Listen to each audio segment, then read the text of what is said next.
Unfortunately, this isn't the Shane Carruth movie, but he stars in it and he's the reason I wanted to check it out. And if you're wondering who that is or why he made me interested in this, well, quite a few years back he made a really great ultra low budget movie called Primer. It's pretty much the benchmark and an example of how to make a great movie with virtually no resources. And then a number of years later he came back with a second movie. This time with more experience and a noticeably bigger budget. That one's called Upstream Color and it's one of the more bizarre but fascinating movies I've ever seen. So you know, when he's involved in a project, even just as an actor or a producer, the chances are I'm a bit more interested than I otherwise would be. But let's get into it, shall we? What's the movie even about?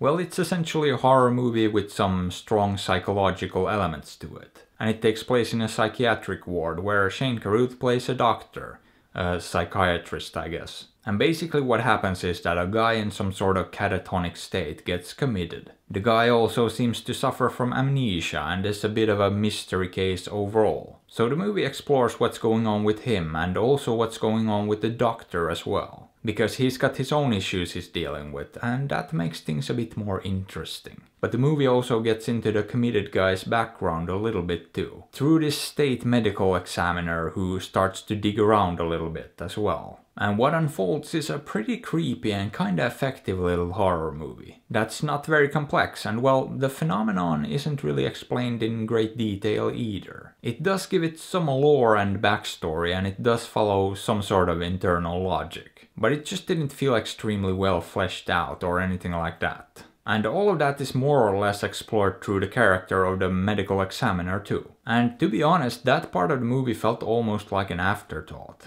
Because it's a whole separate thing that doesn't really tie into the rest of it until the very end. So yeah, not the most elegant solution for getting into the details of what's actually going on. And at the end of the day, this whole thing was just sorta okay, but nothing really too special. I mean, it looks fine, most of the acting is good, it didn't really drag or anything either. It moves along at a decent pace and the story is interesting enough. But yeah, it didn't really manage to impress me all too much, unfortunately. And to be honest, I was kinda hoping for something a little bit more inventive. Because I really don't feel like this one brought a whole lot of new ideas to the table. From the psych ward to the mental issues to what's going on with this guy. We've all seen variation of these things many times before. Which is fine, but it didn't really manage to put much of a unique twist on it either. You know, something to really make it stand out among all these other horror movies. I mean, I still think it worked, it's far from the worst thing I've seen recently. But there's just nothing about it that really felt different enough to make it memorable. To make it pop, to make it stick out from the masses and to make it something you wanna recommend. Speaking of which, would I recommend this one?